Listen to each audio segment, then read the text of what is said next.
Support for Great Lakes Now update is provided by the Herb Family Foundation, the Wegge Foundation, the Community Foundation for Muskegon County, and the Richard C. Devereaux Fund for Energy and Environmental Programming at Detroit Public Television. The Wegge Foundation has been committed to educating the public about the importance of clean air and water since its founding in 1967. The question, is the planet worth saving, is at the core of the Healing Our Water Coalition. Good evening and welcome to Great Lakes Now. Thanks so much for joining us. I'm Christy McDonald. The protection of the Great Lakes is high priority here in Grand Rapids, Michigan at Great Lakes Week, where hundreds of scientists, environmental groups, and government agencies are meeting. A big concern this year is the growing threat of algal blooms. Chances are you've seen the headlines. The toxic green muck caused the city of Toledo, Ohio, and parts of Michigan to lose its drinking water for 3 days this summer. And this is only the start of algae season. So tonight we're taking a closer look at the toxic blooms. We'll explore the science and nutrients that are causing them and the policy changes recommended by the International Joint Commission to prevent future blooms. We'll also take a look at some of the innovative ways scientists and concerned citizens in the U.S. and Canada are working together to protect this international freshwater system. And we start with the science. This summer's bloom wasn't even the worst to hit Lake Erie, but the impact to drinking water has scientists who test the water looking for solutions.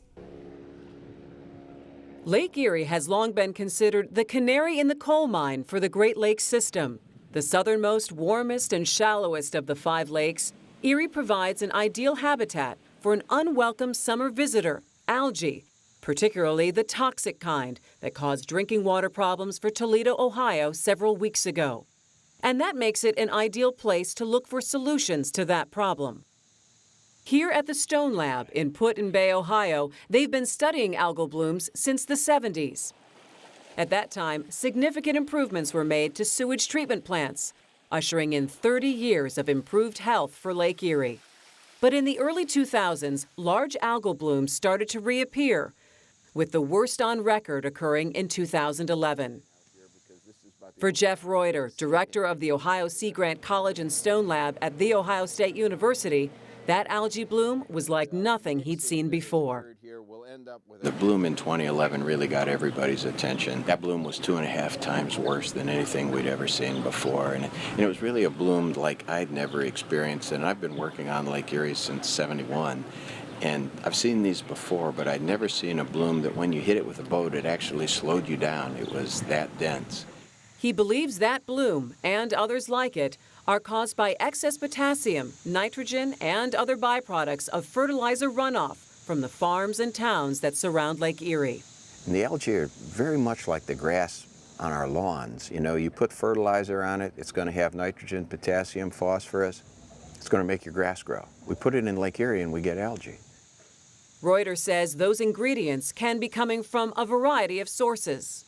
When we look at different places around the country where they're having harmful algal blooms, some of them are going to be driven by agricultural loading, but some of them are going to be poor sewage treatment plants or a bunch of failing septic tanks. But in Lake Erie, it's primarily agriculture. And climate change is proving to be an aggravating factor.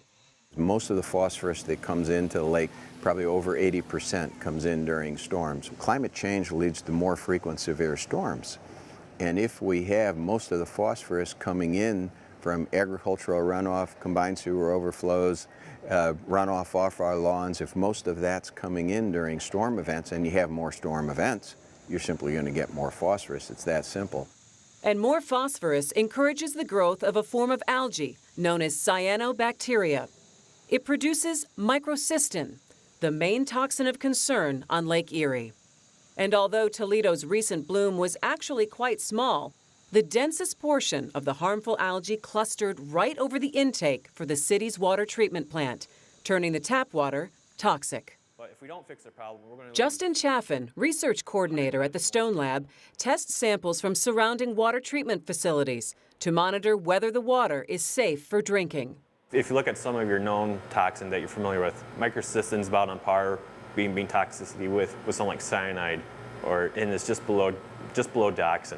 So it's a really potent toxin.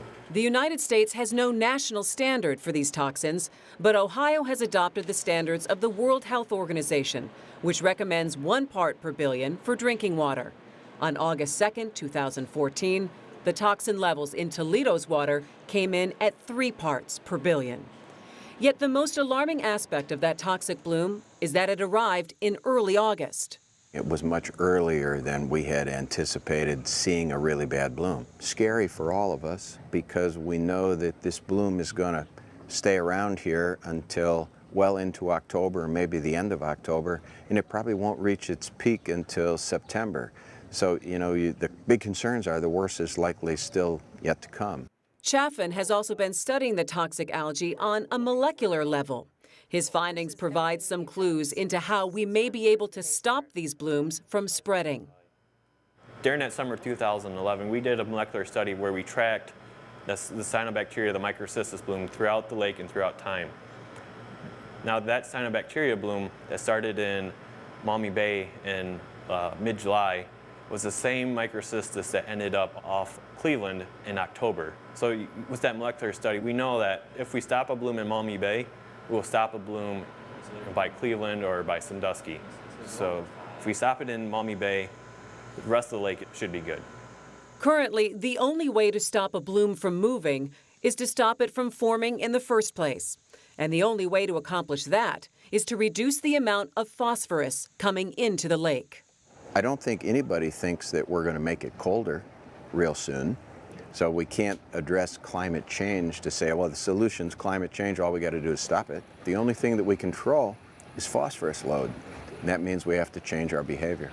Our goal has to be to reduce the phosphorus by about 40%, but that's not something that I think anybody believes is going to happen real quickly. So the first thing that we have to do is arm our water treatment plants with the right technology, the tools, make sure that the people understand, the people that manage the plants understand how to take the toxins out that come into the plant, because clearly toxins will come in.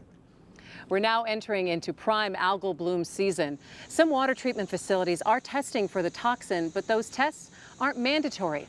Municipalities can only look to scientific research from places like Stone Lab to understand algal blooms and to prepare for the possible threat to their water supply. There is serious debate over how to stop algal blooms, and while it won't be just one thing, the focus is on phosphorus. I spoke with Lana Pollock, the U.S. chair of the International Joint Commission, about regulation.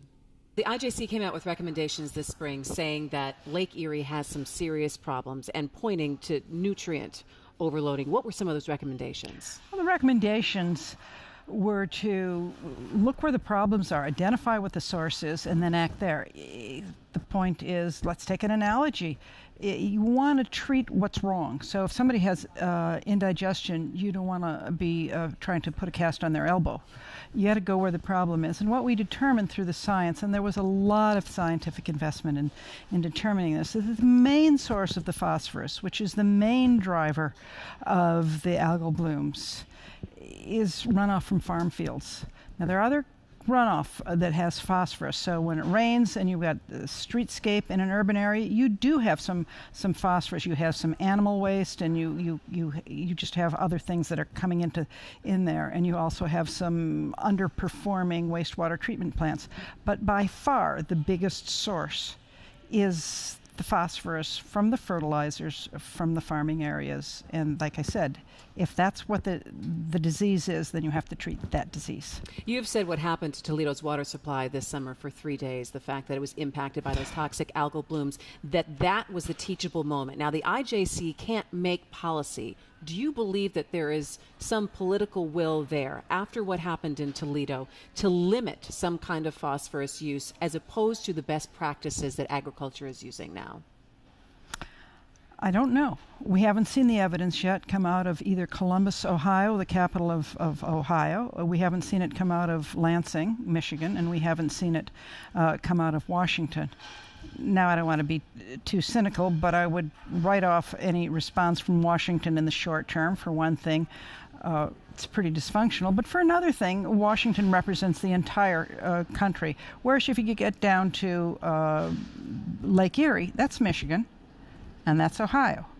And those elected officials have a responsibility and should be focused there. So far, we've not seen anything come out of any of them that will make a difference. So when you say it's a teachable moment, what do you mean by that?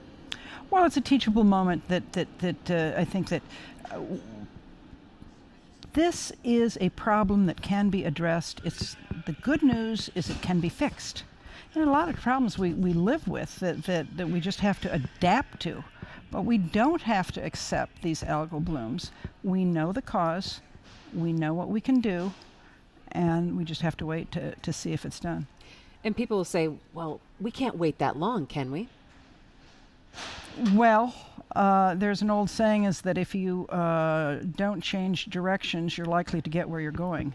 We have to change directions. It will take some years, and that's one of the things that the IJC says. We don't have all the science on this, and in other words, we don't know if you took these steps, how long it would take to have a substantive difference. And we call for more monitoring. We call for more research. We call for more gauges. We want to know exactly where this phosphorus is coming from, which fields or other places. And we want to know where it comes and in what conditions it comes. So we're calling for more science, but we're confident that the science that we have shows that if you change your practices, you'll change your results. So you have the science, and now you're looking for a little bit more action. And interestingly enough, though, Lake Erie, this doesn't just impact Lake Erie. The IJC is a binational organization that you also have some areas in Canada that are looking at these algal blooms as well. So it's not just a Lake Erie problem. It's definitely not just a Lake Erie problem, and it's not just a Great Lakes problem. Elsewhere in the Great Lakes, we have Green Bay and Saginaw Bay in particular, but I've walked the beaches and seen algal blooms in other places too that I've never seen in my lifetime on the Great Lakes. But I want to tell you, the Canadians rightfully are very proud of Lake Winnipeg. It's not as big as the Great Lake, but it is a big, important lake, and it has substantial algal bloom problems, really substantial problems. And there too, they're on the receiving end of a lot of water that flows through the Red River and that carries a lot of phosphorus. Last question for you. What do you expect to see happen, and what would you like to see happen in the next 3 or 4 months on the algal bloom issue? I'd like to see the governments, the state government officials, the two governors and the people in the legislature in Columbus and in Lansing say that they were going to seriously consider and draft legislation that would stop saying, please will you apply best practices, please will you stop polluting the water, please will you stop putting fertilizer on frozen ground that we know is going to run off into the lakes, and say you must do it.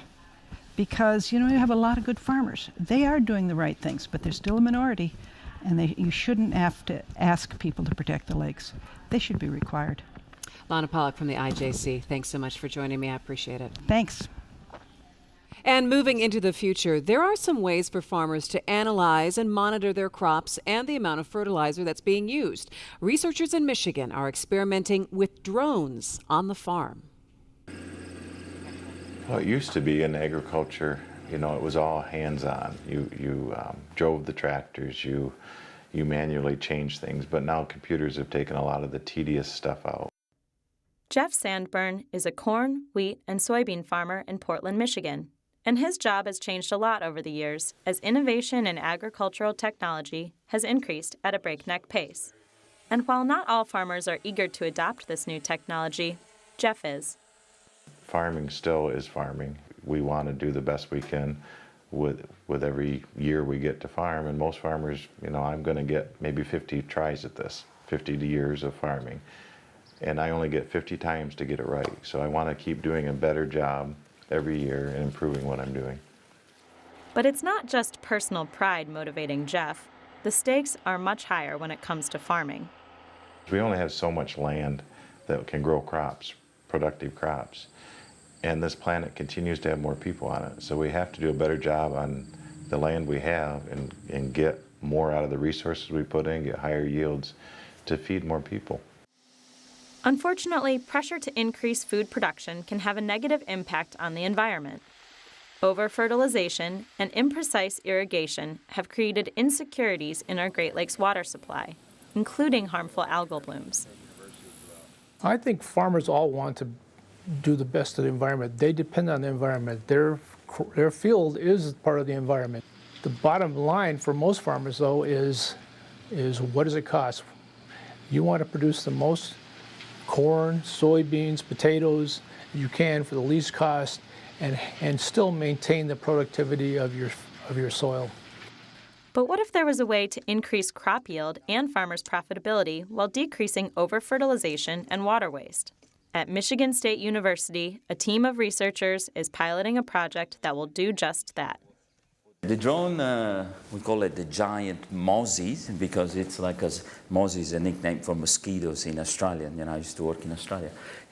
It's very, it sounds like a mosquito, but I use it to fly over farmers' field and detect changes in plant performances.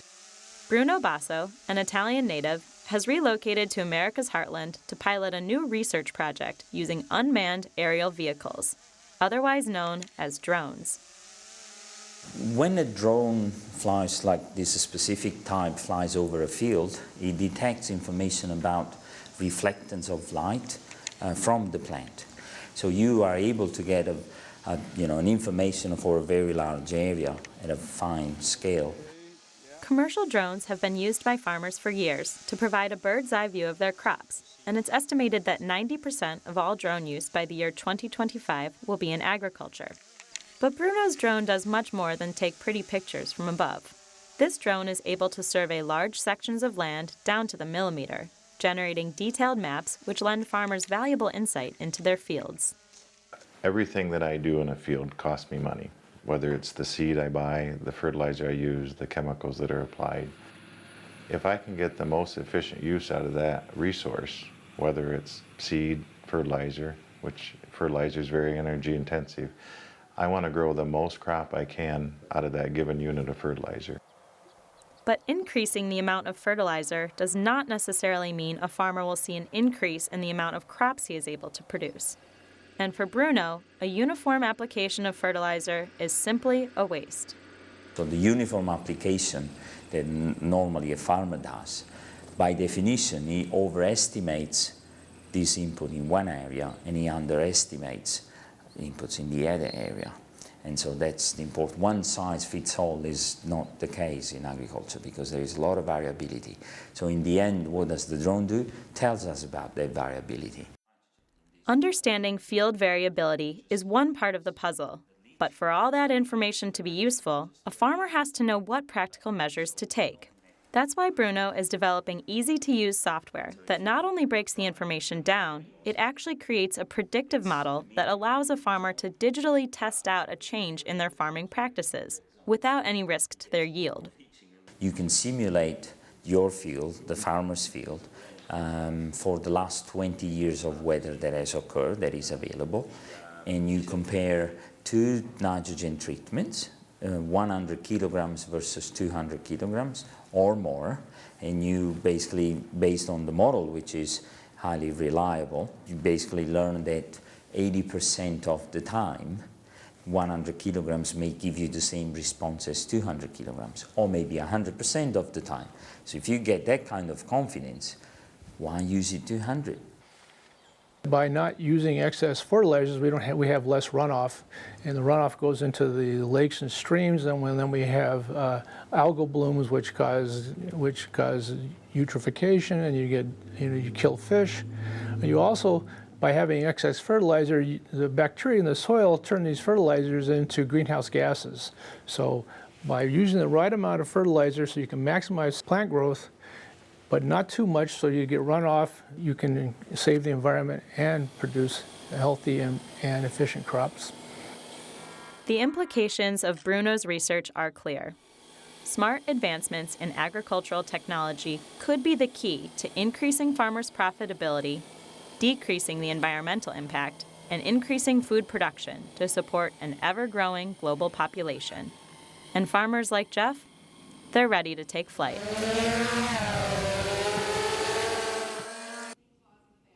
Joining us now with more on what's being done at the community level is Jill Ryan, the Executive Director of Freshwater Futures. Jill, thanks so much for joining me. I appreciate it. Oh, it's great to be here. Thank you. Now, your organization is helping fund restoration projects at the community level and also collaborate with local groups in Canada. And so when we're talking about an issue like algal blooms, how important is it to have that interaction with our friends to the north? Well, it's critical because obviously there's not just one side of the border where we have a problem.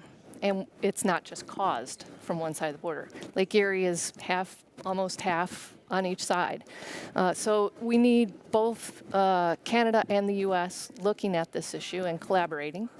So we have some joint strategies. And we're as strategic as we can about taking actions to solve the problem, not just look at the symptoms, which are people can't drink the water, things like that. And on the Canadian side, Paley Island has had like a 2-week period where they couldn't drink the water, couldn't swim, couldn't eat the fish. So it is definitely an issue for both sides, and I think people on both sides are rightly concerned. Well, Freshwater Futures has come out with some recommendations around the algal bloom problem. What are they? Well, we have a report called Clean Not Green, and it's available on our website, freshwaterfuture.org. And there are 4 simple recommendations at this point. We need to get more specific. This was a first cut. But some of those are we need additional research on the Canadian side. This was a Canadian-focused report. And there isn't as much information from agencies, from testing, as there is on the U.S. side. So that's one big thing. There's a recommendation about agricultural runoff, which we know on both sides of the border is an issue. And there are other things that local people can do. And I wanted to make sure we talked about that because for viewers watching, there are some things that people can do. One is conserving water. We don't realize it, but part of this problem can come when sewage overflows because of a big rain event, and there isn't enough capacity to hold that. Well, if we're doing things to conserve water, not send as much down the drain, and also to prevent water from going into the storm sewers, letting it run into the grass instead of directly into the storm sewer, that sort of thing can really help. Other things include being very vigilant about fertilizers on lawns. That often ends up in the waterways, and that's exactly the same that's coming off the farm fields. And it's very interesting because sometimes people say, well, I'm not even close to a Great Lake. They don't realize that everything they do ends up trickling down in one way or another and ends up in That's the Great right. Lakes. Yeah, it'll either go to a stream, likely, that winds up in the lake, or it'll go through a treatment plant that can't necessarily take out all those nutrients, and people just don't realize that.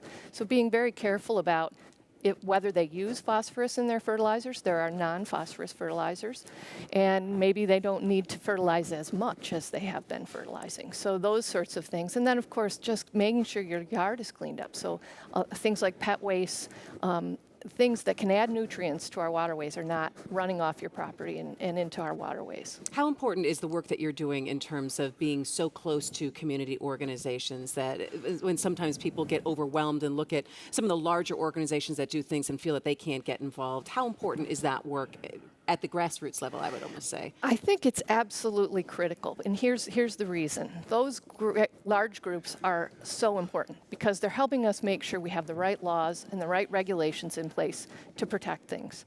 But when it comes, at the end of the day, it's the people who are actually in the communities who know what's happening on the ground, whether those laws and regulations are being implemented, whether there's more need for stronger implementation, and they can take these personal actions as well. So on-the-ground groups are absolutely critical to all the Great Lakes issues, algae included, because there are ears and eyes on the ground, and they're also the people who are most passionate about their local waters. So they care about the Great Lakes, and they also care about the waters that make up the Great Lakes, inland lakes, streams, wetlands, groundwater. I want to back up and expand a little bit more when we talk about the algae problem or any other issues that are impacting the Great Lakes, and we look at how it impacts our economy. When you say people couldn't boat, they couldn't fish, and you're looking at some of those economic impacts, it really goes, or really speaks to the point where if we don't invest in a lot of these restorations, or if we don't invest in some cleanups, we're going to take it on the economic side. Well, that's right. We know that our economy is one of the largest in the world. If you look at Canada and the U.S. together around the Great Lakes region. It's one of the largest in the world. Well, the reason that was originally grew so big is because of the water. It's great for drinking water, for industrial use, and recreation. And so we have to balance all of those things and restore so that we make sure we're continuing those great uses. Recreation is a big part of our economy in this area. Nobody would want to come to a place where they couldn't take the fish home and eat them if they're going out on a charter boat. They want to come to a clean beach that they feel safe swimming in. They definitely don't want to go to a hotel where they can't drink the water. So absolutely, without taking these steps to make sure we're maintaining and restoring these waters, it's a big hit to our economy. And it's a critical issue that people are going to be continuing to talk about and taking action on in the next couple of months. Jill Ryan from Freshwater Futures, thank you so much for joining us. We appreciate it. It's great to be here. Thank you. And that will do it for Great Lakes Now. For more on our coverage of the health of the Great Lakes, algal blooms, and so much more, just go to our website, greatlakesnow.org. We're also on Twitter and on Facebook at Great Lakes Now. You can be part of our conversation here in Grand Rapids at Great Lakes Week. Tell us how you like to spend your time in and around the lakes and the steps that you're taking to help keep them healthy. Share your stories and your photos using the hashtag GLFavorites. For all of us at Detroit Public Television, I'm Christy McDonald. Have a great night. We'll see you next time.